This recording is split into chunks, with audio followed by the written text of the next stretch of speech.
Ever spent weeks, months building a dashboard? You present it to the department that requests for the dashboard, and after that, they don't use it anymore. Have you ever been there?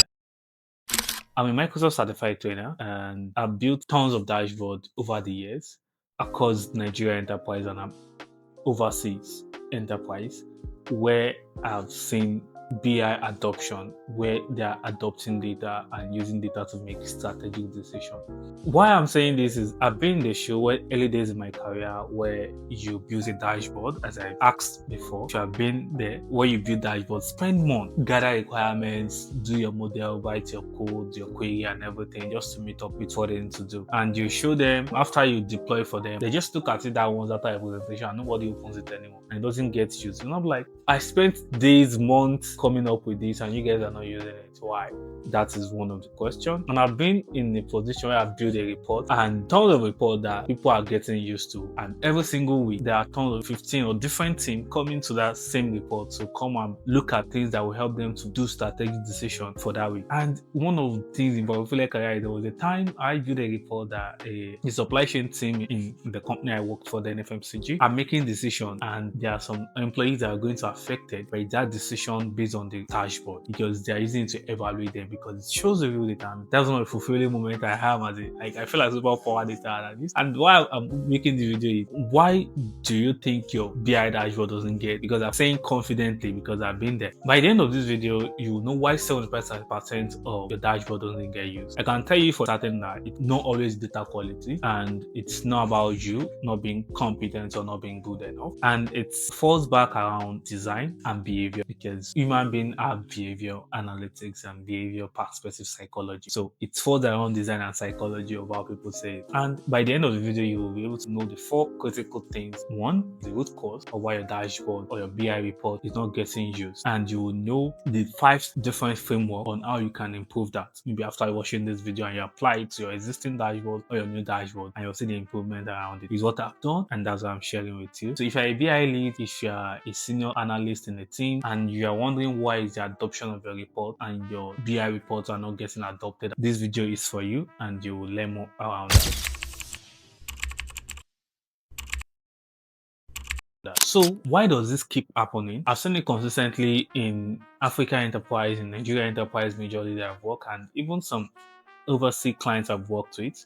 And the first thing I'll first say the root cause why it's always happening is what I term as mailbox dashboard. What does mailbox dashboard mean? They've given you what they want to do. You send it to their email and nobody opens it after. Or you present to them because it's their email. Nobody opens the email afterwards. And the reason why it might stay in that mail forever, or even though they're getting refresh, do automation, automated refresh every morning, sending notification to them. They might open, they might not even view it. And the reason for that is it's still more back to what's the decision that report wants to actually cover for that person or for that department. That's what will make them to actually look at them. That's the first thing. So the first 2 causes, maybe you're building a mailbox, as I term as mailbox, you build things and put in reports, getting notification in their email every morning, the report has updated or anything. That is one. The second cause is called one dashboard for everyone. So you build a report or a dashboard for every single person in the organization, which means the management, which is the board, are looking at the same dashboard that you build. The sales people will come to look at the same dashboard that we do. Marketing people will come to that same one dashboard. It doesn't work that way. It means you will not get adopted because it's not speaking to the pain point or a strategic value map of what each of these people do. And there are different levels where I was telling you the framework on how you can improve on that and get better adoption when you get to that part. That's the second root cause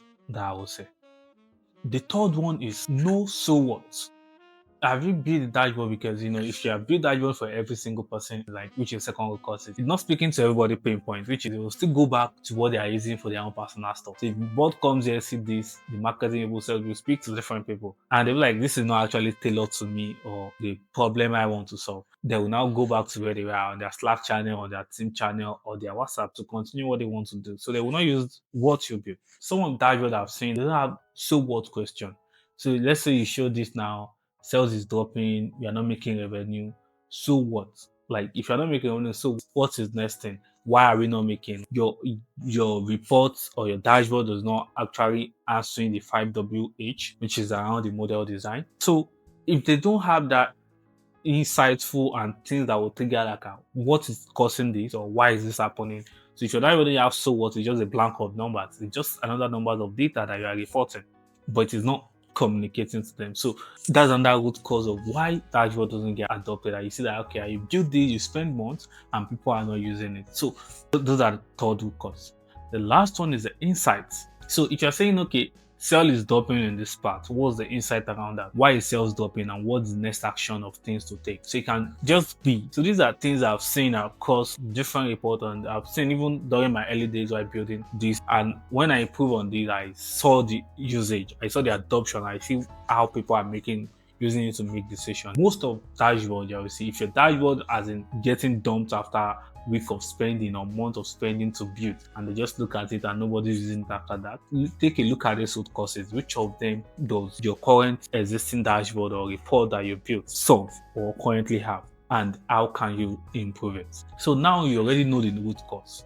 How can you solve it? Which is, what can you do to improve the adoption of your dashboard? Your team will spend months building dashboard, and at the end of the day, it will not get usage. So I'll give you 5 steps, which is the framework of what I've used and what I've done. As I mentioned, it is not about data quality most time, and it's not about your competency. The major thing there is design and behavioral psychology. Talking about these 5 things that if you implement it into your current operation today, whether as a lead or a senior analyst or as a developer, BI developer that develop reports for business, trust me, your reports will get adoption and people will make it for strategy decision. So here are the 5 steps on how you can solve that, and if you implement this, you'll see the improvement in what your adoption was before, why it's stopping and why people are now using it. So I've mentioned the root cause. This 5 steps, you just need to put it into that and you'll see the improvement. Trust me. So the first one is start with the decision, not the data.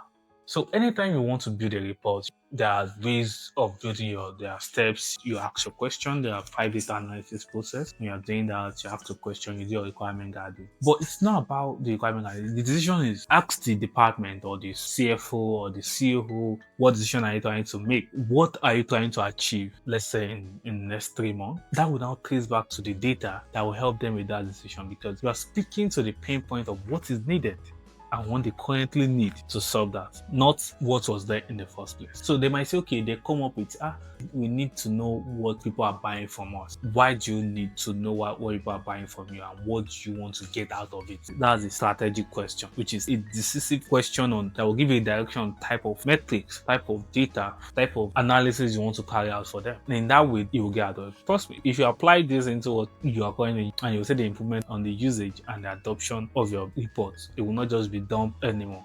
The second one is build separate reports or dashboard for separate roles. So when I was working in that company, then one of the things we do is every department has their specific dashboard, and there's a management dashboard, which is for the senior analyst, for the lead, for the CXOs.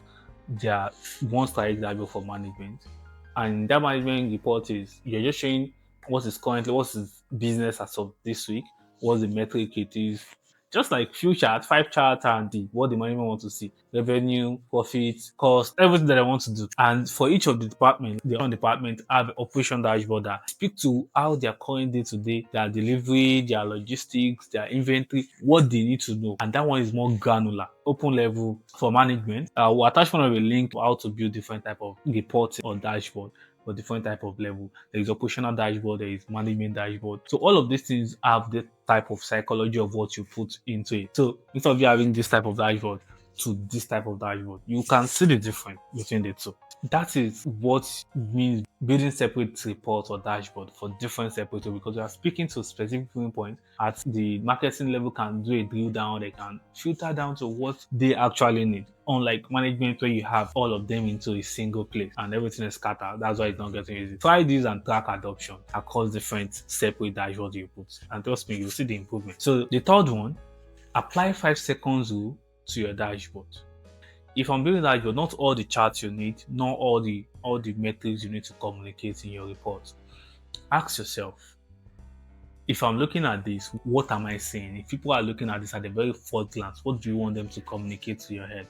So if you're trying to communicate to salespeople why they are not making sales or why they are not making money, so you need to look at things that, if they look at it in the very first way, it speaks to the pain point of the decision that they want to make in the first. Don't forget the first step I mentioned. Start with the decision, not the data. So the decision they want to make is that That's the first thing you need to capture their life. As I mentioned, design and behavioral thing is one of the things that come adoption. If they open it and that same decision of what they want to make is both first thing they see in the 5 seconds and they catch their attention, trust me, they will stay on that report. I've done all of this and I've seen it, and majority of people and the best BI people or data person out there is one of the things that they do. So apply the 5 seconds rule. If you yourself can look at it and go back to that decision of what they want to do, it doesn't need to be on the dashboard. You just need to remove it. And you don't need to have plenty chart. I've shown some charts when I was doing you what the previous dashboards and management dashboard and all of that. You can see in that way. You can make more of research on that. I'll put more in the description. You can read more along my collection that I do read about improving on all of this to drive your adoption. That is the third one. Apply the 5 seconds rule to catch attention. The fourth one that will help you improve that is add so what. When I say add so what, which means if they look at this, so what is next or what is happening, why is that happening? So in that aspect, you can have what we call a drill through. There are different things in your BI, whether you are using any of the BIs you use, there is a way you can structure your storyline. So if you're saying, okay, sale is dropping by these days compared to last month, why does it drop? Is how you put your storyline. This is what caused why stop drop last month. This location has the sale, this location doesn't have the sale. And that's so what to make it more interactive. It will ignite questions from them and they will keep asking, why is this thing happening? What do we do? And they will call their team, because I've been there, I've seen the thing where they were like, okay, we don't have this type of thing. I say, this is the data that comes in, this is what I'm showing you, and this is did not happen.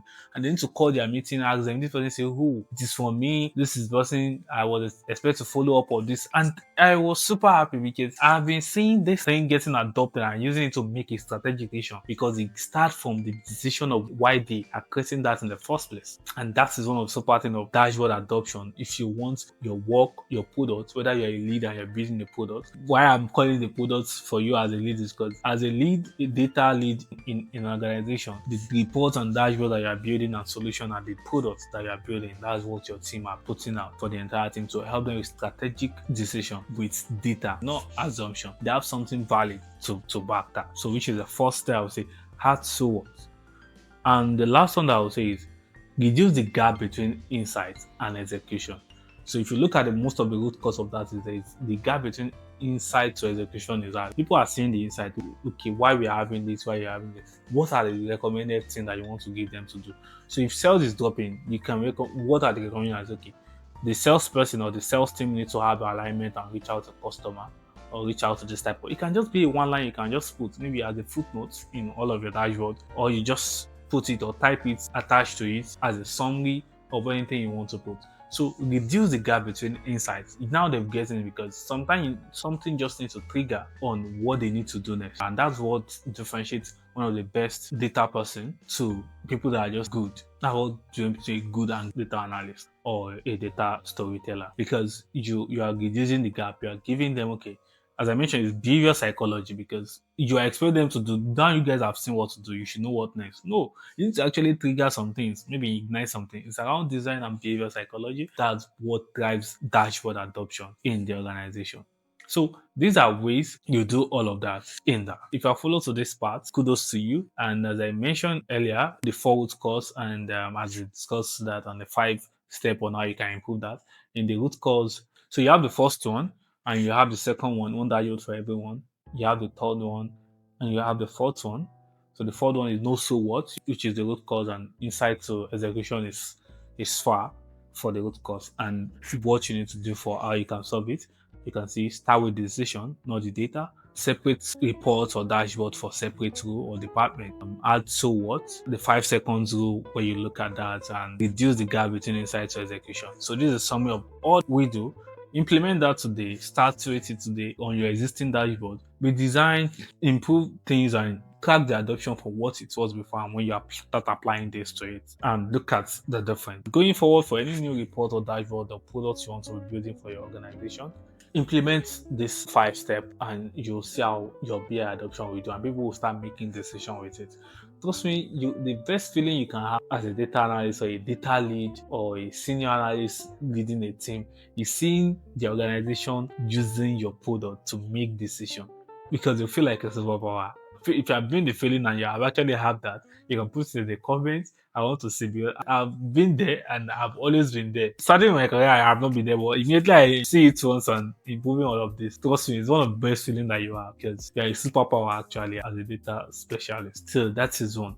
So if you're sitting on a dashboard that you just narrowed down, you don't need to redesign, as I mentioned, just look at it. Take note of what I mentioned in this 5 framework of what you need to do. What is the issue on that dashboard that you already built, currently solving? That's where you should start from. And if you are building new ones, start with any of this. And the video will give you new insight of how you can approach your dashboard design, on how you can drive adoption to your dashboard and usage. Put it in the comments. And if you have been doing any of these before, or you have any additional tips you want to add to it, put it in the comment for people to learn. I want to say it. Back the other ones again. Kindly subscribe to my channel, and we can have more around data, career improvements, and building mindset on how you can drive that around that. See you in the next video.